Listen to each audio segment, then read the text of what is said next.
네, 일상 속에서 많이 사용되고 있는 리튬 전지, 올바른 사용법은 무엇인지 전문가와 짚어보겠습니다. 백승주 열린사이버대 소방방재학과 교수 연결됐습니다. 교수님 안녕하십니까?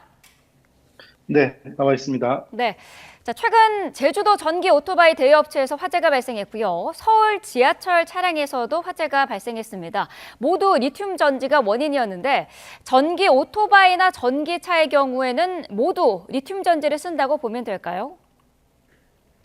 네, 그렇습니다. 앞으로도 사용 범위는 점점 확대가 될 것이고요. 네. 리튬은 금속 중에서 가장 가볍고 또 전기가 가장 잘 통하는 물질입니다. 그래서 배터리로서는 최적이죠.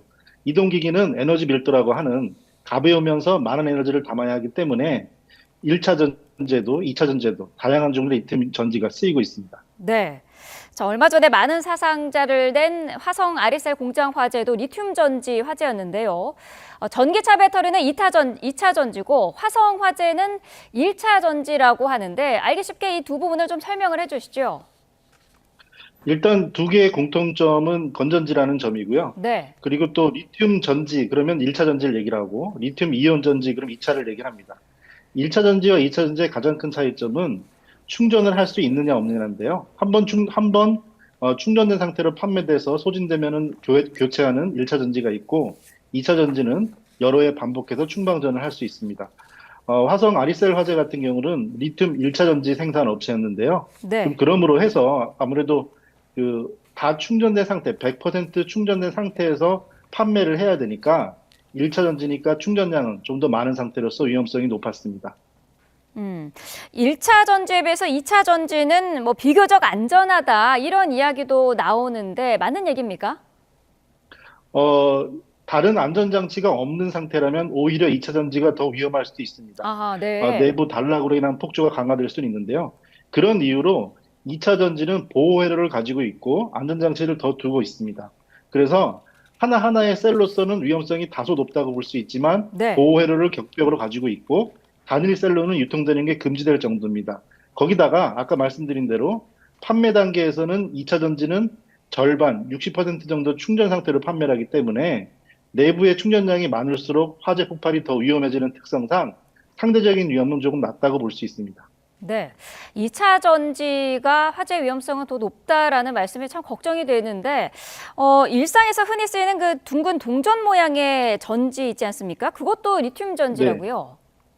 그렇습니다. 우리가 이제 수은전지라고도 하는데 네. 수은전지는 95년도부터 생산이 중단됐습니다. 그래서 같은 형태의 지금 동전전지는 대부분 다 리튬 전지로 대체되었는데요. 네.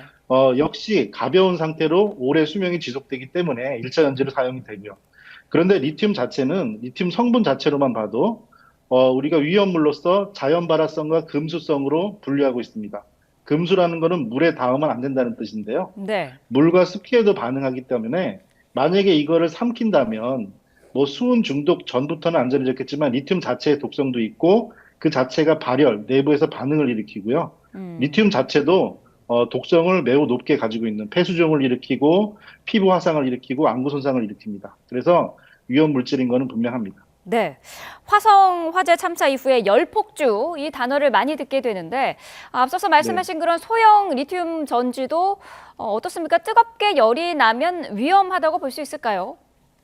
네, 단계를 조금 구분해 볼 필요가 있는데요. 네. 열폭주라는 거는 말 그대로 그 폭발적으로 나오는 겁니다. 그 내부에서 에너지가.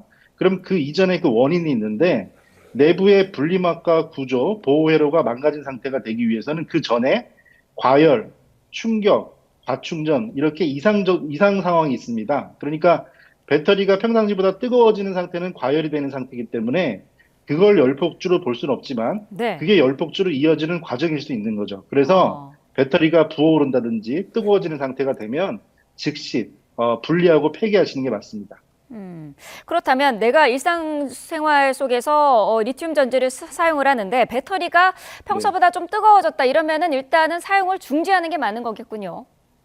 그렇습니다. 우리가 이제 스마트폰 같은 경우도 차 안에 잠시 두시거나 혹은 내비게이션 배터리 같은 경우도 과열 상태가 되면 보호 외래가 작동해서 네. 충방전을 멈추고 작동을 멈추는 기능을 보신 적이 있을 겁니다. 그래서 그게 일상적인 안전장치인데요. 네. 그거는 말 그대로 한 겹의 안전장치입니다. 그러니까 음.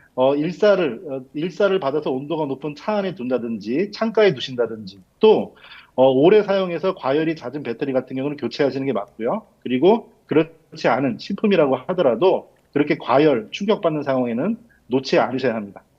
만약에요, 교수님, 제가 뭐 핸드폰을 네. 사용을 하다가 이게 뜨거워짐을 넘어서 약간의 뭐 연기라든지 이런 부분이 발생하면 그때는 어떻게 대처해야 되나요? 물속에 넣는 게 빠른 건가요? 그 물속에 넣으면 그 작은 양이 아니고 대량의 물속에 푹 잠겨서 내부에서 반응이 일어나도 그거를 덮을 수 있을 정도의 양이면 괜찮은데요. 네. 물가에 계시는 정도가 아니라면은 그 담글 있는 물을 당장 받을 수도 없는 일이고 늦을 수도 있겠죠. 그래서 네.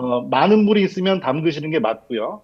그렇지 않다면 일단은 분리하시는 게 맞습니다. 아하. 지금 그 배터리 화재에서 가장 큰 사고들이 얘가 뭐냐면 기기에 내에 부착이 돼 있거나 아니면 분리한 상태로 주머니에 넣었다가 차키, 동전 등으로 전기가 통해서 단락이 생겨서 합선이죠. 네. 합선이 생겨서 주머니에서 가방 안에서 화재가 일어나서 큰 화상들을 입습니다. 그래서 그런 연기가 나는 상황, 이런 상황이 되면 즉시 몸과 주변의 탈 것들에서 이탈시키셔야 합니다. 네. 자, 화성 화재 참사에서 드러났듯이 리튬 전지 생산 저장 시설에 대한 정확한 안전 관리 기준이 없다. 이런 지적이 계속해서 나오고 있습니다. 경찰 수사 과정에서도 지난 몇 해 동안에 같은 곳에서 화재가 최소 4차례 발생한 것으로 확인이 됐는데 이 부분은 어떻게 봐야 될까요? 네, 매우 안타까운 부분인데요. 그 생산자는 리튬, 이런 과학 기술을, 첨단 기술의 생산자들도, 문명의 이기라고 하는 에너지 밀도가 높고 가볍고 전기를 많이 충전하는 이 성질만을 이용을 하지, 그 반면에 이게 언제든지 큰 화재를 발생할 수 있다는 시나리오, 그에 대한 대비에 투자하는 것은 좀 망설이는 것이 맞습니다. 그래서 지금 우리가 제도적인 부분으로 많이 집중하고 있는데요. 네. 제도도 물론 정비를 해야 되는데 안타까운 부분은 리튬 소화기를 일부라도 비치했는데 음. 그렇게 많은 전지를 생산하는 공장이면 적극적으로라도 수입 제품을 써서라도 대응 시설을 더 갖췄어야 하는데 그런 네. 부분이 많이 아쉽습니다. 말씀하신 것처럼 현장에 금속 화재 전용 소화기가 5개밖에 없었다고 합니다. 리튬 배터리가 사실 지금 일상에서도 많이 쓰이는데 기준이 없다, 안전 관리에 대한 기준이 없다는 지적도 있고요. 그리고 금속 화재 네. 소화기를 개발할 수 있는 기준도 없다고 하던데요. 이거는 어떤 얘기인가요? 네, 금속 화재는 우리가 화재 종류를 A급, B급, C급, D급, K급 이렇게 구분을 하는데 네. 이제 소방학 개론적으로 화재 공학적으로 구분을 하는데 우리나라 소방법에 도입된 것은 D급을 제외한 A, B, C, K급입니다. 네. 그래서 이제 구분하는 이유는 당연히 불이 끄는 방법이 달라서 그렇습니다. 그렇다는 얘기는 적당 맞는 소화기를 안 쓰면 다른 소화기를 끌 수가 없다는 얘기고요. 네. 참고로 마지막에 그 K급 같은 경우는 주방의 식용유 화재인데요. 국내 법으로 도입된 지가 2017년, 7년밖에 되지 않았습니다. 그래서 그때 당시에 도입된 소화기가 20여만 원 정도 했는데 7년 전에는 지금은 네. 6만 원 정도는 살 수 있거든요. 그래서 제도 보편화가 이렇게 됨으로써 적극적으로 사용했는데 D급 같은 경우는 금속 화재, 산업시설에서 쓰이다 보니까 네. 아무래도 산업시설에서 적극적으로 자의적으로 대비를 할 것이다. 이도 조금 미룬 측면이 있습니다. 음. 이제라도 빨리 도입을 해서 제반 키트를 마련해야 합니다. 네. 이번 화재 사고로 저희가 인터넷을 이제 검색을 해보면은 사실 D급 소화제를 인터넷에서 판매는 하더라고요. 그렇다면 이렇게 네, 시중에 맞습니다. 유통되는 D급 소화기의 성능은 믿어도 되는 건가요?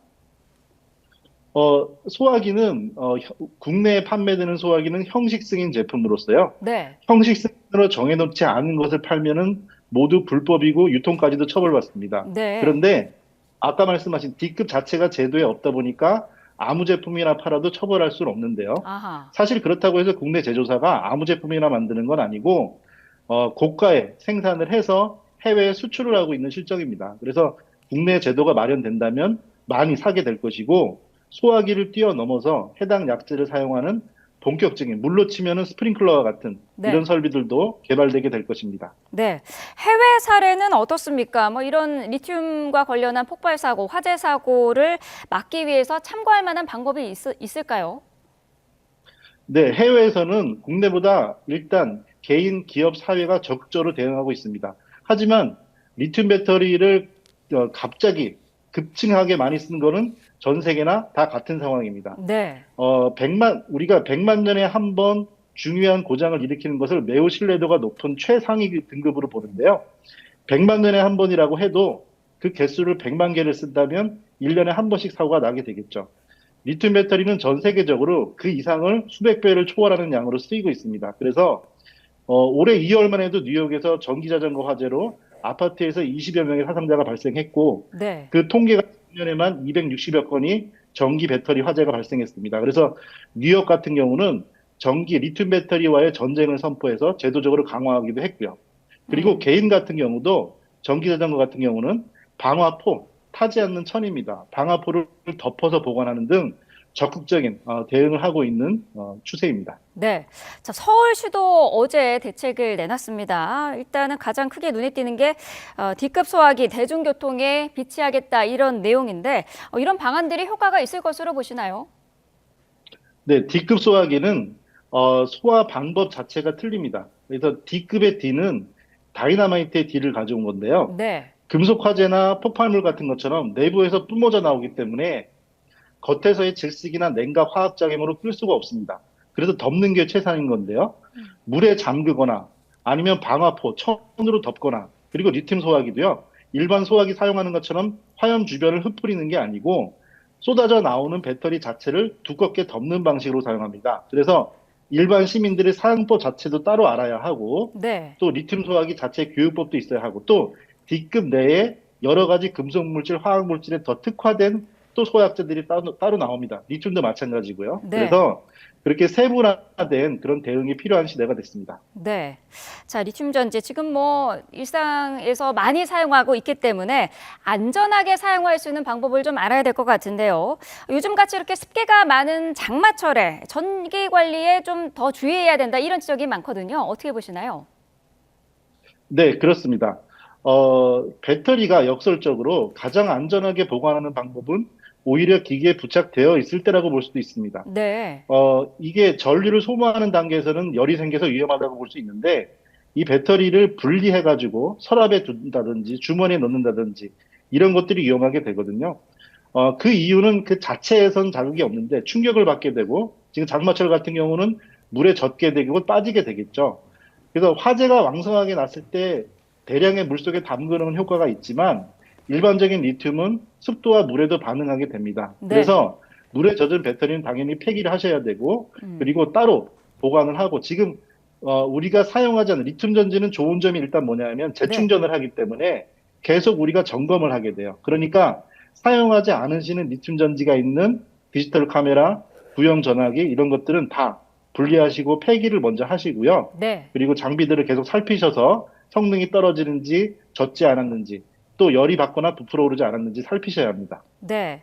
자, 물에 젖은 배터리는 폐기를 해야 하고 사용하지 않는 전자기기에 지금 부착이 되어 있는 리튬 전지는 모두 지금 분리를 하는 것이 방법이다라는 점을 짚어주셨고요. 네, 자, 이렇게 맞습니다. 되면은 지금 이 전기차 배터리라든지 전지라든지 이런 부분에서 화재를 좀 미리 예방할 수 있는, 체크할 수 있는 방법이 있을까요? 네, 일단 배터리는요, 정상적인 회로에서 정상적인 사용을 하면 매우 안전하게 제조가 되어 있습니다. 네. 옆에서 불이 붙는 일이 어쩔 수 없겠지만 자체에서 화재가 나는 상황 이전에는 반드시 세 가지 과열, 과충전, 충격의 상황이 있습니다. 그렇게 되니까 배터리를 차량 같은 경우를 충격, 이렇게 노면 충격을 받았다든지 교통사고가 났을 때 배터리 상태를 반드시 살피시고요. 그리고 성능이 떨어진다든지 과열 상태의 경보가 지속적으로 나온다든지 역시 경보회로 차단 회로가 있습니다. 그러면 즉시 정비소 서비스센터에 점검을 받으시고요. 무엇보다 만약에 화재가 발생하는 그 조짐이 보이고 연기가 나는 상황이 되면 일반 차량과 다릅니다.